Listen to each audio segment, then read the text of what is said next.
Lyca productions, பசங்க productions இணைந்து தயாரித்து ஜெயராம், ஊர்வசி நடிக்கும் பரிமளா அண்ட் கோ ஜூன் 5 முதல் திரையரங்குகளில். சம்மர் வந்தாச்சு. What's your plan for this holiday? எங்க கிட்ட விட்டுருங்க, நாங்க பாத்துக்கிறோம். GT Holidays, South India's #1 travel brand. காசு கொடுத்து ஓட்டு வாங்குறத உடைச்சிருக்கிறோம். நம்ம தோல்விக்கான காரணம் அவர் ஆல்மோஸ்ட் எல்லா இடத்துலையுமே 100% அமௌண்ட் கொடுத்தாரு. அதனாலே கிட்டத்தட்ட நம்ம ஒரு 5000-6000 ஓட்டு போயிருக்கு. சி. ஜோசப் விஜய் தலைமையிலான தமிழக வெற்றிக் கழகம் நடந்து முடிந்த சட்டமன்ற தேர்தலில் 108 தொகுதிகளில் வெற்றி பெற்று தனிப்பெரும் கட்சியாக உருவெடுத்தது.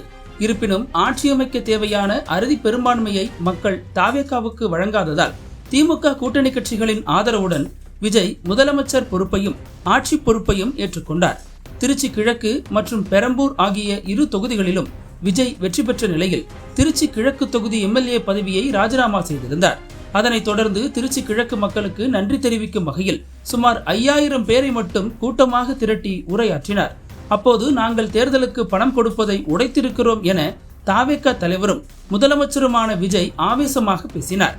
இந்த நிலையில் தாவேகா சார்பில் ஓட்டுக்கு பணம் கொடுக்கப்பட்டதாக அந்த கட்சியின் ஒரு வேட்பாளரே ஒப்புதல் வாக்குமூலம் அளித்திருக்கிறார்.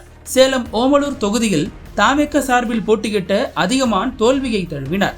இந்த சூழலில் தோல்விக்கான காரணம் குறித்து கட்சி நிர்வாகிகளுடன் ஆலோசனை கூட்டம் நடத்திய போது சேலம் மேற்கு தொகுதியில் தாவேகா வேட்பாளர் லட்சுமணன் வாக்காளர்களுக்கு 2000 ரூபாய் பணம் கொடுத்திருந்தார். ஆனால் நாம் ஓமலூர் தொகுதியில் பணம் கொடுக்காததால் தான் விரக்தியில் மக்கள் எனக்கு ஓட்டு போடவில்லை என ஆதங்கத்துடன் ஒப்புதல் வாக்குமூலம் அளித்திருக்கிறார். இது தொடர்பான வீடியோ தற்போது சமூக வலைதளங்களில் பரவி வருகிறது. வாக்காளர்களுக்கு பணம் கொடுக்கப்பட்டதை தாவேகா வேட்பாளர் ஒருவரே ஒப்புக்கொண்டிருக்கும் நிலையில் தேர்தல் ஆணையம் இந்த விவகாரத்தில் தலையிட்டு உரிய நடவடிக்கை எடுக்க வேண்டும் என சமூக ஆர்வலர்கள் கோரிக்கை விடுத்து வருகின்றனர். நான் பார்க்கறதுல ஒரு 3 விஷயங்கள், ஒரு 3 பெர்ஸ்பெக்டிவ்ஸ் தான். அதான் நம்ம தோல்விக்கான காரணம்.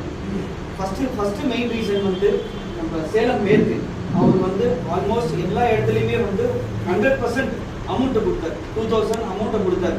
அதனாலேயே நமக்கு கடைசி 2 நாள் டோட்டலாக டேமேஜ் ஆச்சு. நம்ம ஒர்க் பண்ண விஷயமா சரி, நான் மக்கள்கிட்ட போய் சேர்த்து நான் எல்லா நல்ல விஷயமும் சொன்னோம், திட்டங்களை சொன்னோம், முடிஞ்சளவுக்கு கொண்டு போய் சேர்த்தோம். ஆனால் அது எல்லாமே கடைசி 2-3 நாளில் ஃபெயிலியர் ஆச்சு, டோட்டல் ஃபெயிலியர். அதனாலே கிட்டத்தட்ட நம்ம ஒரு 5000-6000 ஓட்டு போயிருக்கோம்.